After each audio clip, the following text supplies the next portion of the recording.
Hi, my name is Katie and I'm a part of the team here at Mockingbird.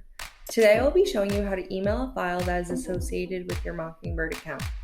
The first step to do so is to log into your Mockingbird profile. Once logged in, you're going to navigate to the file cabinet, which is located in the upper left-hand corner. As you can see, when you scroll down, this is where all your files are hosted. Today, I want to email a specific file, so I'm going to use the file search bar to locate it.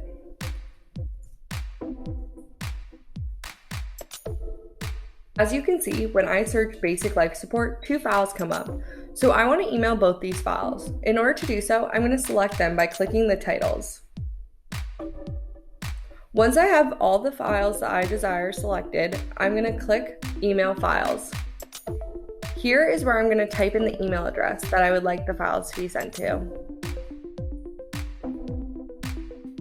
You can add as many email addresses as you would like. When you're ready, click Send. And that's it. Thank you for tuning in, and I hope you enjoyed this video.